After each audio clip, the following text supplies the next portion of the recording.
a threat for you might not necessarily be a threat for me, and vice versa. Okay. Mm-hmm. Right? So it's really a subjectively perceived threat, and it might as well be a real threat. Yeah, but I need to perceive it as a threat. And then it's something that we can't push back on, we can't fight, we can't flight. It seems bigger than we are. If it's perceived as bigger than we are, what is the normal course of action or thoughts that run through our mind? What is the process then that we try to do overall when we see something as bigger or as more dangerous than we expected, even if it's perceived and it's not a reality? What do we do? I mean, yeah, that's really an interesting question. And there's a first step that we are usually not aware of, and it's orientation. So the first thing we do as any mammal, because when we are facing a threat, we don't function from the higher developed areas of our brain. We function from the old parts of our brain, like the really old parts, like the stem part of the brain, the limbic system, the fight, flight, and freeze system, survival based. Okay, so we function just like any mammal. There's no in moments of threat. There's not much of a difference between us and a mammal. So we orientate. We go like, okay, where does the threat come from? Locating where it comes from. Then that is usually happening underneath our radar of consciousness. So, and then we check, is there any way I could flee? Which direction could I go? If it's do I think I'm stronger than that person, that animal, faster than that animal, whatever. So we kind of orientate towards the threat to get an understanding of the situation. And that happens like within fragments of a second. Wow. So that's interesting to observe for all of us, really. When you find yourself in a moment of, just see if you can become aware of the orientating process that happens first. So we're trying to assess the area. If I understand you correct, we're trying to assess where we fit in or where we need to be so that we are safe. Exactly. If I understand it correctly. It's all survival based. So we go back to that very instinctual level. I want to survive. There's no reflection, oh, that car will stop in time. All that is not happening because those areas of the brain are not online in a moment of threat. So it's really survival based. Where could I run to? Who could help me? Will I be strong enough to fight it? So it's like an evaluation. We're trying to assess where we are, whether to stay or not. And also at the same time, essentially, we're processing. We need to maybe get away. We need to find somewhere where we're out of the way. If an object is going to fall on us, whatever it may be. Exactly. The same thing then essentially is coming into play when we're in an abusive situation or in a confrontational situation or an ongoing underappreciated situation. Emotionally, we're looking to be emotionally safe, and it can create trauma for us. If we're in a trauma situation, we're looking to try to still orientate what's happening and trying to... Absolutely. I mean, absolutely. I was just about to say that for those of you who have lived through abusive situations, who have lived through physical danger, let's put it that way, whereas in situations in which someone was physically threatening you, you might have noticed that, where's the door? Is the door locked? Yeah. Do I have the keys for the car? Yeah. Would I be quick enough to get out of here before XYZ happens? Right. Right? So that's, it's easier to detect when we are physically threatened, because when we are emotionally threatened or emotionally manipulated, it's not like it's much more subtle. It's much more subtle, and it enters into different areas of the psyche. So the overt threat, the obvious threat, as you're saying, physical, abuse or threatening, being in a war zone, being in a dangerous neighborhood, dark alley, an accident. There are certain physical aspects that can come into play that are going to be obvious, and we're immediately going to respond a certain way. Absolutely. But you're saying when it's an emotional abuse or emotionally trying situation over and over, and we're constantly in that abusive one, again, NARC Abuse TV Network, we're talking about narcissism. When it comes to that, it can be a little sneaky, you're saying. It can be where we don't recognize. But you also said something, Julia, there where it hits different parts of the body or it comes out differently. I don't know if I'm saying that right. And but it enters into different parts of our psyche, okay, is what I said. And yes, I mean, you summed it up absolutely correctly. What happens in emotionally abusive or threatening situations is that usually it's repetitive.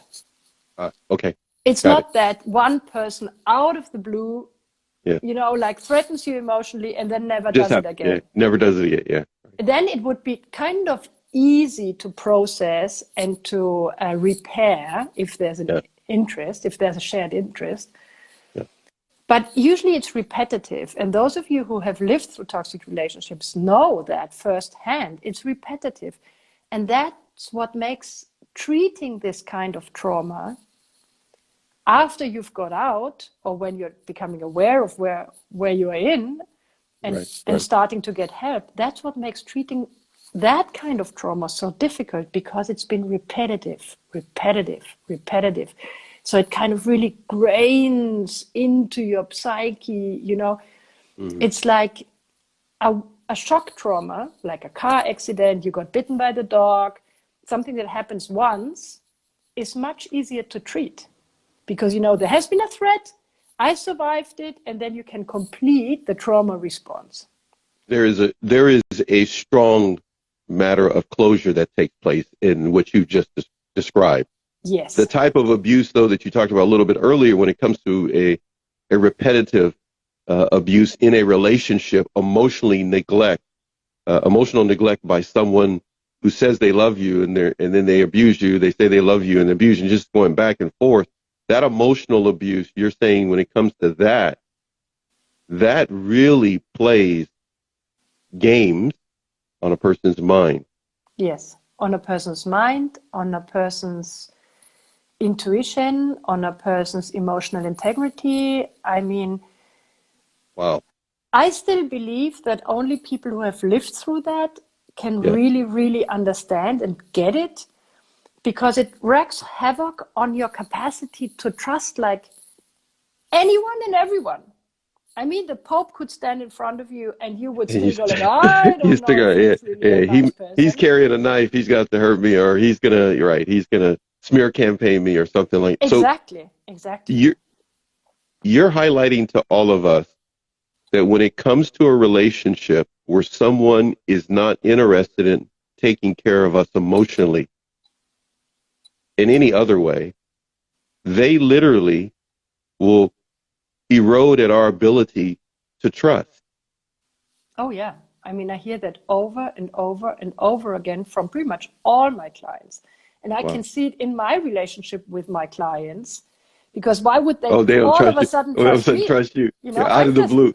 Yeah. Exactly. Even though they come to you, they still have that part that has been repeatedly abused. The ability to trust, to trust in the loyalty of another person, has been attacked over and over again. To the degree, and let's just stress that for a moment, to the degree that if someone is being nice to us, it's like, I wonder what. Wow. I wonder what that person later will want from me. Yeah. It's like it's that. That's the difference, if you live through a shock trauma, and we all do, trauma is just a part of life. You cross the street and there comes a car, whatever happens, trauma is a part of life. But if it's like that kind of one event, traumatic experience, it's good to get some help. It's good to complete the trauma response. and to release the stress that might still, and the anxiety that you might still carry in your nervous system. But it's sort of, it can take you 1 or 2 sessions. I worked with a client who fell from a horse. It took us 1 session and he went back on the horse and that was it. Wow. You know, it's like, it's not such a big deal. That's what I'm trying to say.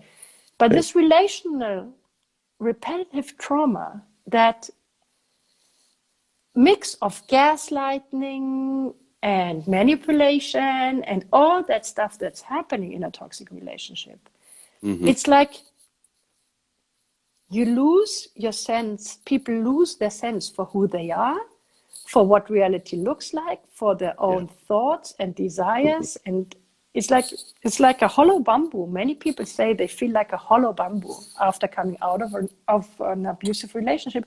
And they really need to redefine themselves, like pretty much from scratch.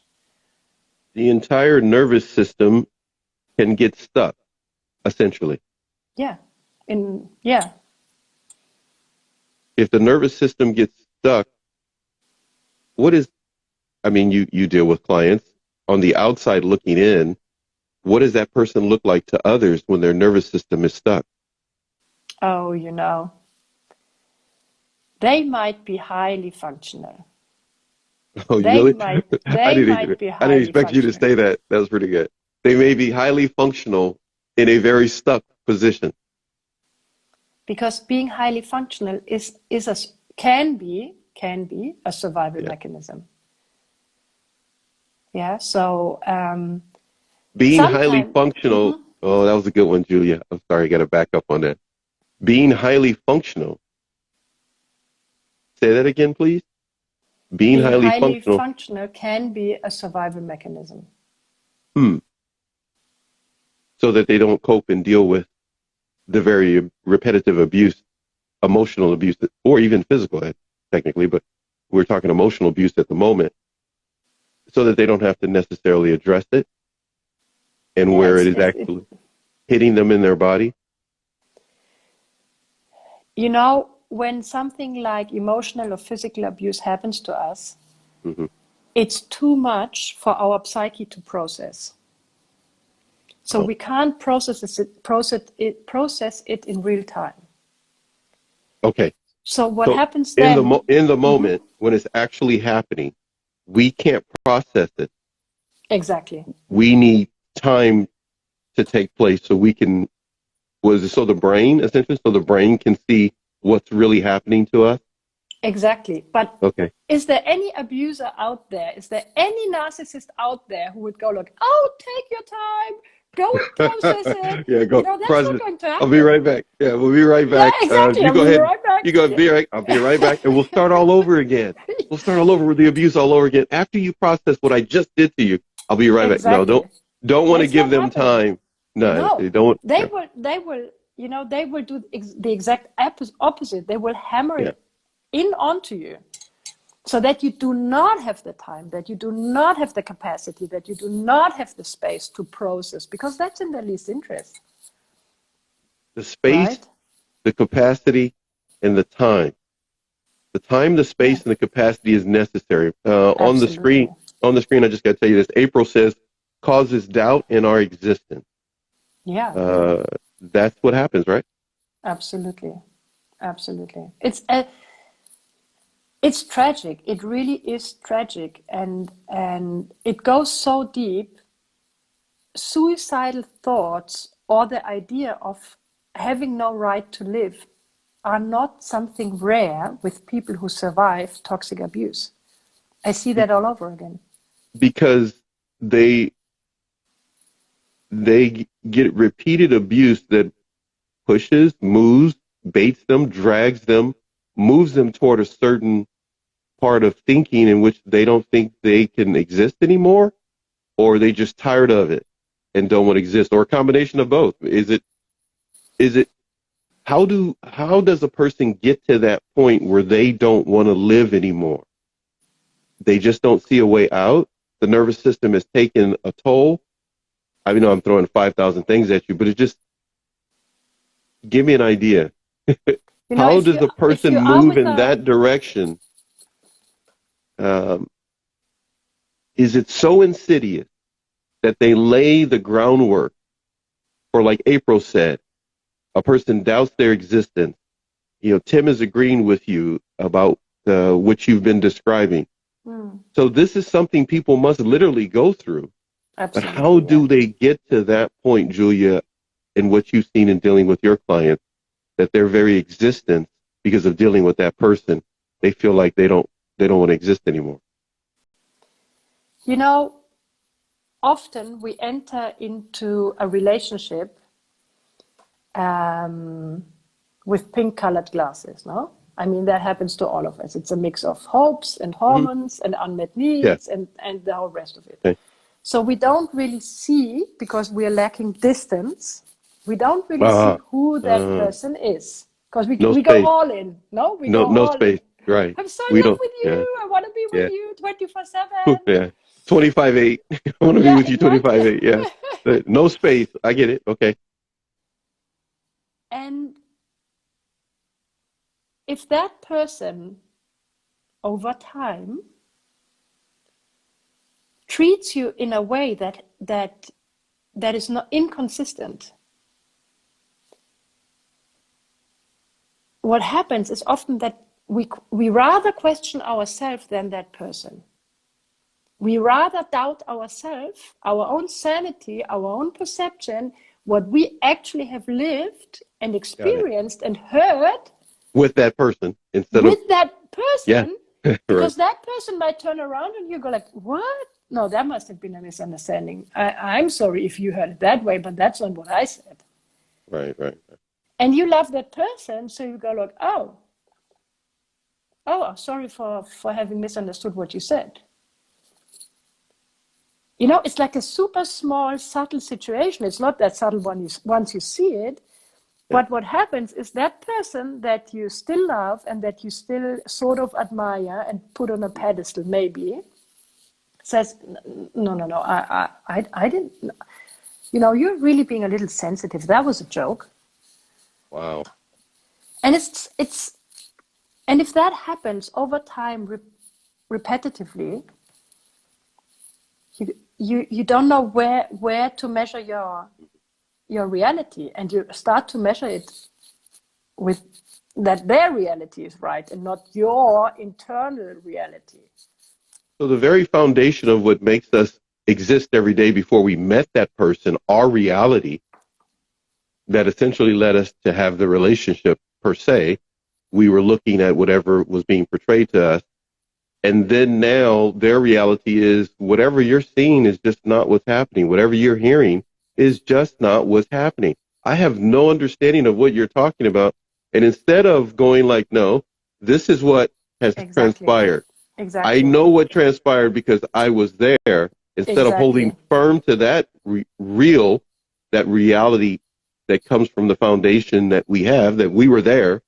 Exactly. I know what I heard. I know what I saw. I know what you did. Okay. That's my reality. And instead of holding on to that, we let it go. And their reality, their foundation steps in, and then they go like, okay, I'll just keep doing this. Yes. Wow. And whenever you find yourself thinking, you know what, I should record our conversation so that I can play it back to myself. Right. Because I'm kind of sure that she said sure, that. You said that, did that, right. But I'm doubting it so much that maybe I should record it to listen back to it. When you find yourself thinking of that option, that's a huge red flag. That's no bueno. That's really bad. Yeah. If you're going that direction, that's not good. You got some items on the screen there if you'd like to address them, if you like, from Chelsea Jules, mentioning a few things there, and the power of me and others. Chelsea says the person they loved had devalued them. And the power of me says you don't feel like you are worthy or deserve to be treated better. Chelsea also says it's a breakdown of humanity. But you can already in the comments we can already see the complexity of it. Some of us believe I'm not worthy to be treated better, and some, that's what I was about to say earlier, simply dissociate from it. So being highly functional, to come back to what we said earlier, is a way of dissociating from what happened, because we couldn't process it in that moment, because there was no safety, there was no time, there was no space, and there was no capacity. There was no one who was calming us down. So, wow. Go ahead. No, please. No, go ahead. You just made me think. So go ahead. Please. Go ahead. So then we go into overworking. We go into being really excellent at our jobs. Over-exercising, or, you know, over-exercising, overeating, over-shopping, yeah, whatever, yeah. As a compensation, but as working like a dog and being successful and earning a lot of money is very valued in our society, right. No one goes like, Are they, yeah, exactly. are they having an issue? It's kind of like, so, I have to ask you this, as our resident expert in the building. I have to ask you this. Okay, so based upon what you just said, a highly functional, trauma-induced person. I don't know. I'm just making up terms. You're the expert. Working a lot. Let's just pick that. They're working a lot, but in actuality, they need space and some time and some distance to kind of process. Yeah. Because the brain wants to. The brain wants to go like, hey, did you know what just happened? You know, like they just said that like 27 times, and it makes no sense to the reality that I know is real. And the brain is kind of going and then saying at the same time, okay, we got to go to work. Okay, and I got to brush your teeth. But I'm telling you, this is still lingering over here, and I don't know where to compute and put this file. I'm like, it's like holding it going like, yeah, that's a good way of putting it. Absolutely. Yeah. No, it's kind of like, I've got tons of stuff here. It's not like one thing happened. I've got like years of stuff that's been happening, and I need to deal with this, and you keep ignoring it. You're saying then that a person needs space, time, distance. They need to be able to process it. That can be challenging, though, if that's the case, if they're still living with that person, or they have to co-parent with that person, or we go on and on. How do they get space and time? Well, of course, people can say no contact, but go ahead. Yeah, you know, first of all, we need to build capacity. Because even if you have all time in the world and no one ever comes to bother you again, you need to be able to stand what's happening inside, because there might be an amount of anger and rage and sadness and hopelessness and all the yummy feelings that we don't want to feel. No one of us is going like, oh, I'm feeling helpless, fantastic. No, it's not like that. Nobody wants to go and embrace that. Nobody wants to go run toward that. None of us, is what you're saying. We rather hang out on Instagram, on Facebook, on emails, work like a dog, whatever we do. Scroll all day, right? Do a whole bunch of other stuff and process it. Although we would have the time and the space, we kind of choose because we do not yet have the capacity to stand, because in the beginning it's kind of standing the sensations I'm feeling inside and the emotions I'm feeling inside. So we need to build capacity, resilience, container is what we call it. We need to build a safe container in which we can hold and experience and be with the old sensations and experiences. Old because it happened some time ago. Yeah. Right? Wow. So that's like the first step. So that's where help comes in. That's where therapy comes in. That's where self-help groups come in, because that one person who is truly present, who is there with you, already is a great support. Because I understand that not everyone can afford therapy. It's just a reality. Yeah. That is a reality. Yeah. Hence, NARC ABUSE TV Network. It's not therapy, but it just moves people along toward getting information like today, for example. Every resource is great. I love that statement. There is so much that has happened on the screen. I better get to it. Tim, how you doing, Tim? The roots of empathy.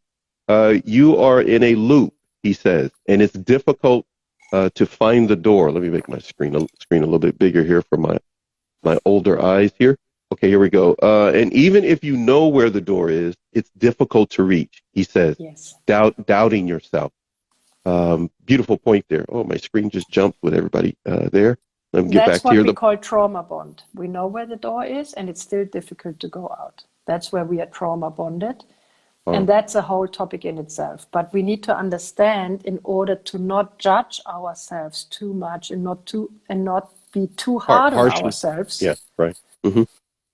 Hey, there's a trauma bond. That's a real thing. I'm not being stupid. It's not like all my friends tell me, why do you keep going back? Yeah. You know, because until we haven't grown a certain strength, and we can't really leave. We know now that in average, people try to leave 8 times before they leave for good. Mm-hmm. And everyone who has been in a relationship like that, just look into your life. How often have you tried to leave? Mm-hmm. Even if they didn't physically, I heard this the other day, last week, one of my guests mentioned, even though I didn't physically leave, I was leaving that many times. They said, even though I did not literally, internally, emotionally, they had literally disconnected, as it were. I mean, I know we're saying the word leave, but they literally disconnected that many times, if not more, before they, as you just said, had the strength. And she said the same thing, before I had the strength to leave. Yeah. Because I was so connected to all the trauma and the pattern. And that's a very clever survival strategy. Because many can't get out yet. Because of finances, because of kids, because of language, because of whatever it might be. Mm-hmm. And then it's a clever survival strategy of your own psyche to disconnect as much as you possibly can in order to survive. Yeah, yeah. That's pretty much the way she described it. Mm-hmm. And I just thought it was amazing the way she described how she went, it was over 15 years, to the point that she was able to function herself within the chaos. So she had everything in place to be able to leave, and it was a matter of her protecting, or as you just said, surviving emotionally. I have to read some more here that's happening on the screen. You believe, according to the power of me, they say you believe that the person that loves you would never intend to hurt you. So you must deserve their treatment, is what they're saying a person can start to think. Well, this person loves me, then I must have done something wrong to be talked to this way, treated this way, disregarded, disrespected this way. And if someone has, let's say someone has had something happen in the relationship and is constantly being put back in their face, they're going to look like, well, this is my punishment. I must take this. But many have found out that they were being abused all along to push them to do something in many cases, as one young lady said to me. She found herself in a situation in which the abuser wanted her to be in that deficit state emotionally and feel guilty and shame all the time, and they had the power. I don't know whether that's the case or not. I'm not the expert. I'm just telling you something that was mentioned. I have to read some more. Go ahead. You were going to say something? I'm just going to... Somebody's putting down here gaslighting. Chelsea says, April says, just bought the book, The Body Keeps the Score. Great book. Excellent book. It's an excellent book. It's by Bessel van der Kolk. Yeah, got it sitting right here behind me. We should just talk about that book one day. Anyhow, go ahead. You were going to say. Talk with him about the book. Actually, that's a very good point. Go ahead. You were going to say something before I read what everybody else is saying about what you said. Everyone who's interested in trauma should read Bessel van der Kolk's book, The Body Keeps the Score, because it explains very clearly that trauma sits in our body. Yeah. And that's what I was about to say before. We need to understand that there's people out there who suffer from some sort of a personality disorder. Not every person out there on this planet has our best interest at heart. Yeah. And because as a society, we know so little about personality disorders, if everyone knew there's narcissists, there's psychopaths, there's sociopaths, I mean, you would go like, oh no, I'm not going to relate. Be a little more careful. Be a lot more careful about it. Yeah. But what most of my clients tell me is that I only found out like 5 years in, 10 years in, I only found out once I had left. A therapist told me, well, to me, it sounds like you're dealing with a narcissistic or whatever personality disorder. You know, we are not aware as a society that those disorders exist. So then it happens, oh, the person who says to love me won't treat me like that. I guess it really is my fault. But if we were aware, we would go like, oh, no, hang on. That sounds, yeah. Yeah, that's true. We're looking at a situation in which a lot of individuals, many of us, are having our eyes open. Chelsea talks about gaslighting. Some of the stuff that we've been talking about, it applies to that. She says, I have always been powerful and fought against his gaslighting, perfecting everything else since you can't perfect them. So in other words, living with them, what we were talking about just a moment ago, being with that person and almost being in survivor mode. That's essentially what she's talking about. Working on herself, as it were, instead of trying to correct or work on that person. Strength and courage to leave. That is what many people are looking to try to find.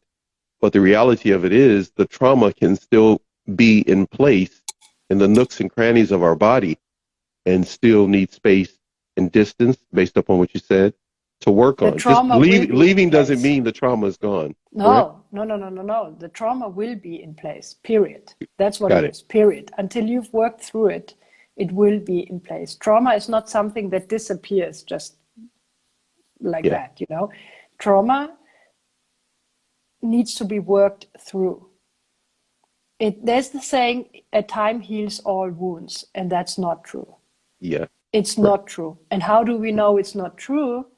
20 years in, 5 years after you left, your neighbor treats you the same way your ex-partner did, and you are triggered as you were. You know, time does not heal all wounds. They just go a little into the background. Yeah. And that's all that happens. The boss says something that sparks a thought, and there's the trauma resurfacing again that was initiated by someone else 25, 30 years ago, or a sibling or a parent. It can be an ongoing matter until it's not an ongoing matter. We have to literally address it. But we're going to need some time, but we also need that to be coupled with some space, and we need to be able to not be trying to be high functioning and act as if everything is okay. Because we could be living with anger then. We could be living with a ton of anger. I'm sorry, please go ahead. It's kind of a regulation process. You know, it's very, very hard to heal from trauma while you are still in contact with the abuser. That's why everyone says go no contact if you can.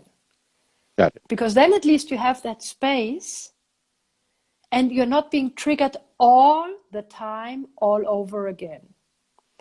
And the reality is that some need to still be in that relationship, that some need to co-parent, that some it's a family member. So the reality is not everyone can go no contact. Absolutely. And then you need to see, okay, how do I minimize contact to the max? And then it's a little bit what I said before, grow a container to be able to allow more of the sensations in. Mm-hmm. So it's kind of down regulating the high functionality. It's like shifting priorities from being super high functional to, okay, so I can do this really well, and this I cannot do at all. Okay, so now let's shift priorities. Yeah. And you will need time, you will need space. There's many clients who tell me they would just sit in their living room, they would not watch TV, not read, not just be like, just sit there. I'm safe. Just I've heard the same thing. Yeah. Now, why is that important to just do that? Some people may find that very challenging because the memories, the thoughts can surge in and they feel overwhelmed. But why is it important to have that space to just let things come in? I would say that a little different. Okay. It's important to have that space so that you and every cell in your body realizes, I'm safe. I'm safe now. Okay, let us process that, because that was really good. That's why, because I'm a guy, this is very important, ladies. A guy has to have stuff repeated to him. That's why ESPN is making so much money. They play the same thing over and over, even though he already knows the end of the score. He watched the game, and he will watch the highlights 400 times, because we need time to process it. So say that for me, please, one more time. We need to realize, once we got out, or at least the moments that you are no contact, that you're not in contact, I'm safe. Now, in this moment, I'm safe. And even it's if the not abuser, a mental recognition, but it's a cellular recognition. That's why people sit and sit and sit and sit.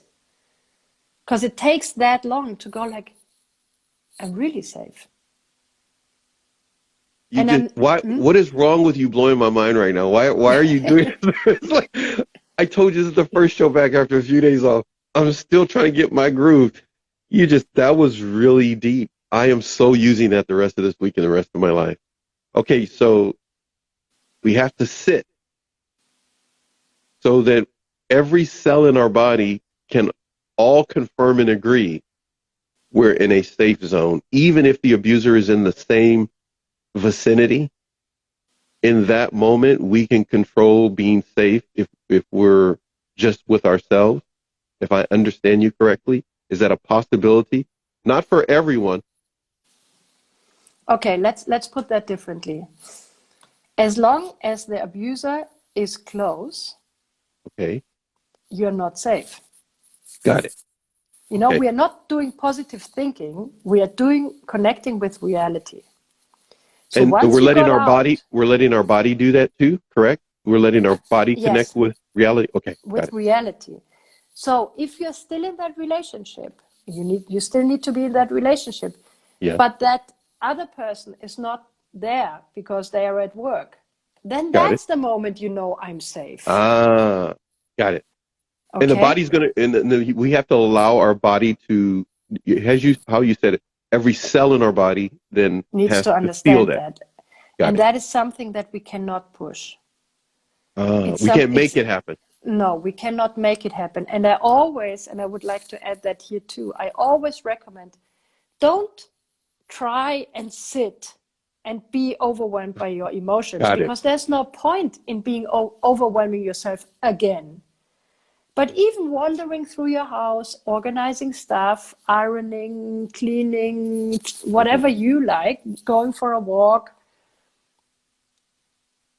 And right now, there's no one who can shout at me. There's no one who can hit me. There's no one who can... I love it. Realizing there's no point in overwhelming we have been overwhelmed like all the time. Why would we overwhelm ourselves? Yeah. The troublemaker, the knucklehead has been overwhelming us all the time. Why would we do it to ourselves where we need to maybe just realize that we're safe and let our body appreciate that? That's it. Orientating towards the reality. And if the reality right now in this moment is I'm safe, I can take one breath. It's enough if it's one breath. It's enough if it's 3 seconds. And you're like, wow, right now I'm safe. And that's one way of building a little bit of a container to go like, wow. And everything lets go. The muscles, the tissue, everything in our system, in our body lets go and like, okay, wow, yeah, in this moment I'm really safe. But don't force yourself to sit and stand emotions that your nervous system is not yet capable of taking in. Don't feel forced to do so. So does that mean a person needs to be very careful what they're exposing themselves to if they have that moment, like you just described, the abuser has gone to work and they're sitting there and they're binge watching things that's an attack on their nervous system, YouTube videos, different things that is sparking them, or people use the common term trigger, that's creating this spark within them that's not good. That's not a good idea either, because they're beating up their nervous system. They need to try to find Super important point. That's a really important point.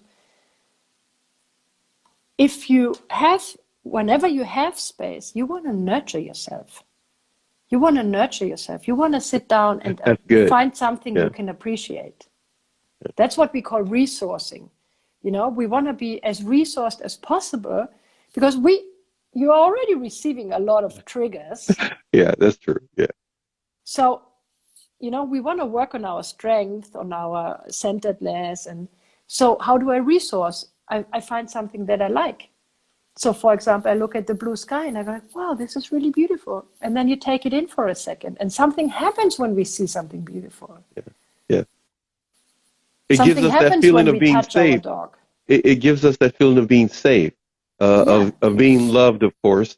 But more importantly, I mean, people can tell you they love you, but if they don't make you feel safe, it's meaningless, the words that they say. But you're talking about literally doing and being around people or things that we like to do that make us feel safe and loved, like you mentioned, the blue sky.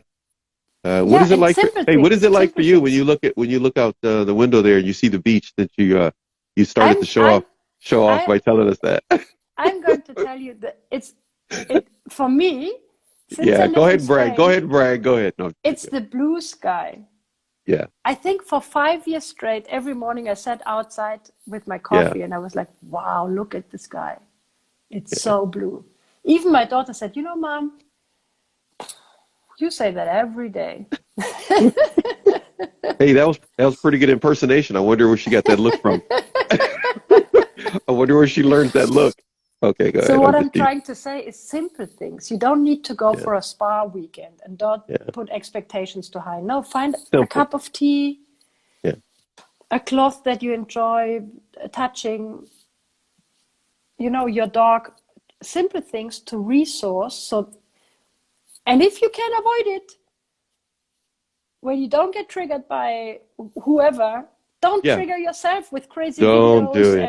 And don't get angry. Start getting angry all over again, and it's like being abused all over. Educating yourself about narcissism, you need to do that in a regulated way, because otherwise you will be triggering yourself with the information you read. Yeah, sure. Yeah, it's a very special subject you're talking about right now when it comes about being quote unquote triggered, and a number of other things when it comes to narcissism. I love that you said regulate yourself. I love that you said that. I love everything you said today, but I love that you said that because, you know, many people can get caught in that angry cycle. They can get caught into a very detrimental cycle. And before you know it, they're associating with everyone that's angry. And they're reading every angry post, and they're reading it's one thing to read something factual. It's another thing to read something that's going to help you heal. Yes. Or watch a video that's going to help you have the resources to heal. But it's something totally different to just get with a bunch of people that are angry at the NARC. You'll find yourself going backwards or being stuck if you're not careful. You know, what you just said, it's anger. And I don't know if you have noticed, I mean, you speak with so many people. Sometimes I would watch a video. That's why I take days off. No, just kidding. No, okay, go ahead. Sometimes I would watch a video, and it's not angry per se, but I can feel the charge, the intensity. Yes. And I'm not doing this to my nervous system anymore. You know, no, thanks. Yeah. I had enough of intensity this lifetime, next lifetime, you know, that's it, I'm done. And the it's a pity because the information they give might be very valuable. Yes, that's true. That's true. But intensity and charge is contagious. And all of a sudden, I'm all worked up. When I'm worked up, I can't take in the information. So when I do workshops, for example, we always take breaks. We always regulate. Yes. We always go like, oh, okay, let's take a breath. Let's see how this feels, where we are at. Yeah. Because there's no point. There's no point. Yeah, I had to. You made me think of this. A professor that I had on the show, he highlighted something to me. He said, you know, some of these people are just out to make money, and they're instigators. When he told me that, it just blew my mind. Mm-hmm. And he said, you will find people he said, you know, talking about me doing this show, he said, you're going to find people that have less than 2,000 or 5,000 followers. He said they're better than some of the ones that you think everyone else is looking to, because they're instigating. They're not healing people. And when you said that about what you're just describing, and it made me think of that, because he was really saying there's some people out there that are really trying to help people. I mean, literally really trying to help people, you know, client by client. He said that's the kind of people, he told me, that you need on your show. So I'm glad you're on my show. Thank you very much for being here. Because not every, what he was highlighting is not every name brand person is out to help people. They're out to build their brand. And when he told me that, it gave me a lot to think about. He said, so be very careful who you put on. Are they helping people heal and recover, or are they helping people to stay stuck? And it's interesting that we're talking about you stuck when we were talking earlier. I appreciate you, because you really try to get it across. I know how much you wanted to do this show today. There she is. There she is. She lost another tooth. Yes, yes. She looks beautiful. Can you hear me? Wir haben den Stoff, das Armband zu machen. Können wir bitte jetzt ganz kurz aufhören, weil wir müssen nämlich diese Armbänder machen. Sally, kannst du noch 10 Minuten warten, dann bin ich da. Ihr könnt den Stoff nehmen. Darf ich hier ein paar Minuten warten auf den Sofa? Ich bin machst du die Tür zu und dann kannst du ein bisschen warten. Okay. She will join us. Sie sagen immer, ich darf nicht hierher, aber ich darf hier. Also mach mal die Türe zu und dann setzt du dich dahin ein bisschen. Have as much ice cream as you want. Eat as much candy as you... Oh, I'm sorry. Did she hear that part? Oh, she couldn't hear that part. So you got earphones on. You're safe. You're safe. You're good. Look at you. To speak Spanish with her. You're giving me a death look, like, don't say that in front of her. Don't say that. Okay, don't say that. Okay, I was complimenting you on your ability to help us all regulate. Matter of fact, on the screen, God Over Everything, 1388, wrote, they wrote, Und da gehört ein bisschen, was gesagt hat. I'm glad she didn't hear about, She the just ice cream. thought we should hurt you. Oh. She just thought we should hurt you. I'm in trouble now. This is why I don't have grandchildren. It says, I love this. I triggered myself so much in the beginning. So I guess they're agreeing with you that a person has to be careful to not trigger themselves. Matter of fact, Tim from the Roots of Empathy says, yes, we need to do this in a regulated way, that it's very important for us to be careful to regulate ourselves. I do have a thought here on the screen before I read from some of my notes here that I wanted to ask you. Ann Crosby, thank you, Ann, for being here. It says, do you think anger is a part of healing? I absolutely think so. And we need to get in touch with our anger in order to stand our ground, to define our limits, to get in touch with our life force. So anger is an important step, but don't get stuck there. Don't get stuck there. Yeah, don't give that power away to the perpetrator, if we want to put it that way. Yeah. No, she's doing great. Hey, she's doing great. People, hey, my audience loves this. Trust me, they love this. My audience, before, when I first got started, and I did a survey for about 45 days of what people wanted to see, they would always tell me, we don't want to see two people on a Zoom looking real serious and telling us that we have to deal with our trauma. They love this more. Real life mom. Life working, yeah. Who's gonna give her daughter Nur einmal hello. Einmal, ja. Hello. Hello, how are you? Wie geht's dir? Und wie heißt das? Good. Was hat Good. Gut. Okay. Bueno? She's bueno. Bueno. Muy She's bien. bueno. Muy bueno. Okay, so I have to ask you this. We talked about resources, but I have to ask you, let's see here.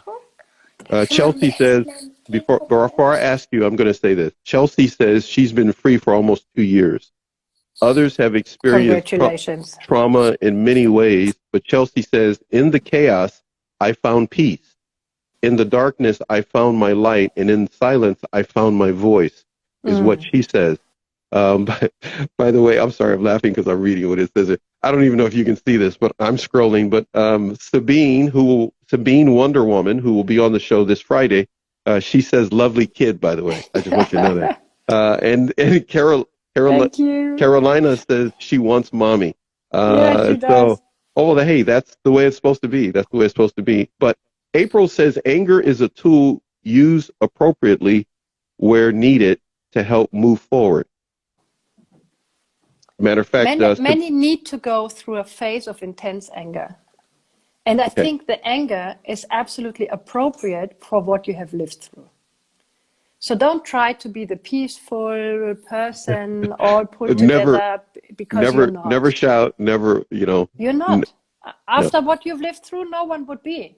Your body wants to scream. Your body wants to scream. And then that's where the work comes in. That we don't want to get stuck there. We don't want to get stuck there. We really want to heal, and healing anger is something that is part of it. Yeah. And not be afraid of our own force. Don't be afraid of our own force or the very power that comes from our anger. Yeah. Because the body, was it you that told me, like, the animals, they want to shake it off or something like that? Yeah, exactly. Yeah, right? I think you told us in the first one. I think you highlighted to us in the first show. But essentially, Sabine, Wonder Woman, everyone's agreeing with you. Anger, acceptance, forgiveness, letting go. That essentially we can find ourselves being able to move through the anger and accept it, that it's a part of the process, is what you're saying? Yeah. I'm not a big fan. I know this is, maybe I shouldn't say that. I would say it anyway. Forgiveness is a tricky one. There's many people I see That's show number 3, right? Trying to forgive too early. I understand, and they lived through tremendous trauma and da-da-da-da-da-da. Peter Levine once said, he's the founder of the trauma work, he said, forgiveness is the product of the work you did. Forgiveness is not the aim, but once you've worked through everything, once you can really and truly see the bigger picture because you've integrated what needed to be integrated, then forgiveness is like the product that you harvest. But I see too many people, especially those who are spiritually interested, psychologically interested, they go like, oh, and it's not real forgiveness. It's a way of dissociating. It's a way of, so just to highlight that there. It's the way of, if not careful, it's the way of sweeping it under the rug instead of processing what happened and recognizing that forgiveness is an outworking of all the inner work that needed to be done. When it comes to, now, there was something I was going to ask you we didn't get to, so please forgive me. I'm going to back up here for a moment. I'm going to ask you about the difference between shock and developmental trauma before we have to go here. What's the difference? I know, I hate to ask you this.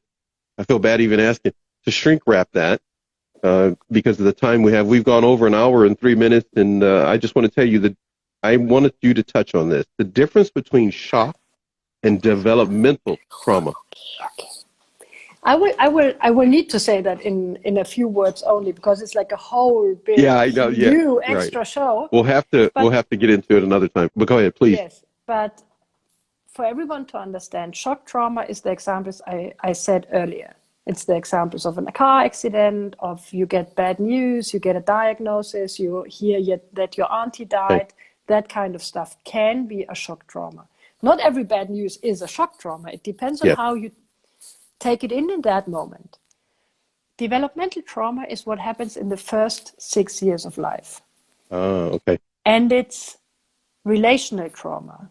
It's traumatic experiences that happen between us as kids and our caregivers. So letting babies cry until they don't cry anymore, we now know that can be and is very traumatic for especially small babies. That kind of stuff.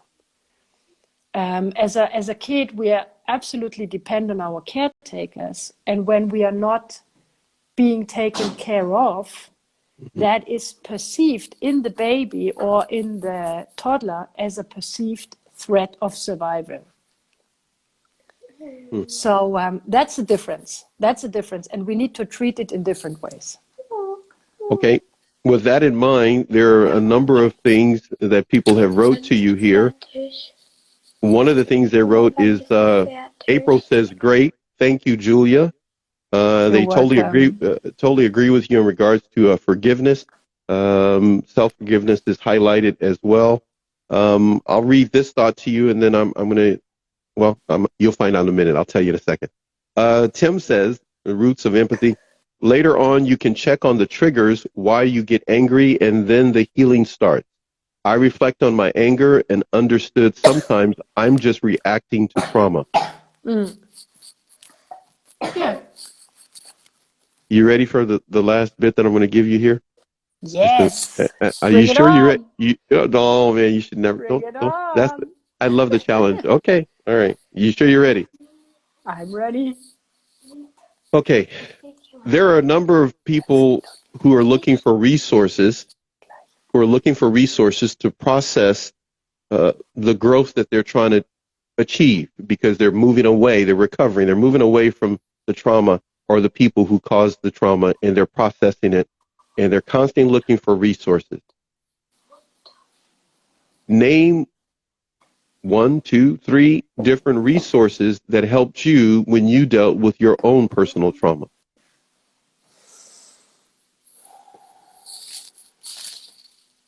Well, my way is always going into a training and learning it myself.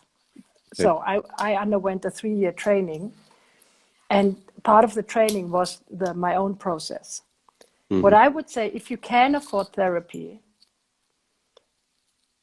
and you're dealing with shock trauma, try to get a somatic experiencing practitioner. You go on somaticexperiencing.com, healing trauma, something like that, and you find a somatic experiencing practitioner in your area. There's many, many, many, many of us. Okay.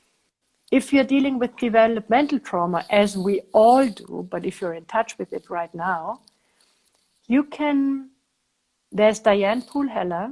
She has a lot of free resources. You can check out her website. She has a book out there. I'm just checking if I have it here. Check out her books. She has a way of speaking about developmental trauma and attachment styles that is easy to understand. And there's few people out there who can put it into words that are actually, you can be understood even if you haven't studied it. And what's the name again? Can you say her name again, please? Diane Poole-Heller. Okay. And then there is Dr. Lawrence Heller, and he has written an excellent book on developmental trauma. And it's a book that you need to sit down and read carefully. It's not something that you read on the go, but it's excellent. So those are 3 resources that check out their websites. You'll find Diane Poole-Heller definitely on YouTube. You find a lot from Peter Levine about somatic experiencing, shock trauma, fight, flight, and freeze responses. Mm-hmm. There's a lot you can discover on your own. And then when you feel it gets a little deeper, you need someone to hold the container for and with you, then you should try and get therapy if you can. So many people have had childhood experiences that proved to be challenging, but they had more positive experience than they had traumatic experiences per se. And some have had more traumatic experiences than they ever had any positive experiences. And then some people ignore what was traumatic and say it was all good. Everyone finds themselves in many different situations, but whatever trauma that happens, I'm going to go back to something you said that blew my mind, is when you were highlighting that the trauma essentially affects every cell within our body, and we need to make sure that we feel safe, and the feeling safe needs to be felt in every cell of our body. Yes. We can fool ourselves into thinking that we're functioning or high functioning, but we haven't addressed what our brain knows needs to be addressed. and it affects us in our relationships with one another. We end up saying and doing things and then having to say, I'm sorry, words, because we didn't recognize we were maybe reacting to trauma and lashing out, or a number of things. Yeah, and another time we can maybe talk about how we can recognize moments that we are reacting to trauma, so that we don't fool. It's like red flags, like inner red flags, you know? Oh, I love it. Look at you. Look at you. Becoming producer and director of the show. Look at you. Let's go. Hey, you know what? I'm good. Nope. I agree with you. Let's do that. We're having a table read right now. That's a good point. Let's make that a show. These shows are not scripted. They are indeed planned. We do show preps to be on the show, but you just saw one right here in real time. So I like that idea. I love it. No. Hey, I love that. We'll talk about that, because we need to discuss that. Inner red flags. That's really cool. I love that. That's pretty good. Let's see. You know what? I like you, Julia. You're very smart. Very smart. Okay, so everyone here is agreeing with you. I'm just going to sum it up that way and tell you this. Ann Crosby puts it this way: really good points. Thank you on childhood trauma. And hey, girl, I hear you back there. Okay. I'll give her back to you in just a second. Carolina says this, and this is how I have to end the show. Tell your daughter how long you'll be so she's not so antsy. Carolina or Caroline? Okay, Caroline. I'm saying it wrong. Listen, we discussed this. We knew, you told me way ahead of time my daughter could come in. You're right. I told you, it's no problem. It is really no problem. It is something I find special about you, that you can look at the beach through that window and your daughter's right there and you're helping people at the same time and giving of your time. That you could be making money right now. You're giving of your time. Anyone that comes on the show, I'm honored. Can you see the hearts at all? Can you see them at all? Yeah, thank you, everyone. I'm everyone really happy loves to be here and to share that with you. I really appreciate our conversations, Paxton. So thank you. You are doing a beautiful job. I said that in one of my comments, but I want to say that out loud. Don't make me cry now. Don't make me cry. Yeah, but the resource you offer to people, you might not be aware of how important it might be to some of them. So really, thank you for doing that. Thank you so much. Look at all the love you got on the screen. I want everyone to know that anyone that comes on the show, as you're looking at this wonderful, lovely woman here, and a great mom, and you don't know all the backstory. I don't know the depth of every aspect of her backstory, but the little bit that I know, if you knew what she's sacrificing and the drama that she puts that beautiful smile on to endure and be a mom and give of herself right now, everyone that's connected to NARC Abuse TV Network and comes on the show or does any projects, Zoom projects with me, if you only knew the full story, you may see a show, but you may not have the full depth of what they have gone through or sacrificed making money to come on for free. I truly appreciate you, Julia. All right, now go enjoy the beach. And don't forget, I want a screenshot. I want a camera shot of that beach. I will send you. I will send you a camera shot. Of Tomorrow Spain. we will go to the beach and we will send you a camera shot. All right. We'll say goodbye. Tell her to say goodbye to everybody now. Du kannst jetzt bye-bye sagen zu allen. Willst du bye-bye sagen? We'll see you. Thank you very much. Look at all the hearts you got there, my friend. We'll see you. We'll talk to you soon. Thank you, everyone, for being here. Thank you for being here. Yeah. Thank you for listening. We'll see you, my Much friend. love to all of you. Stay safe. Thanks, Bye-bye. Paxton. Bye.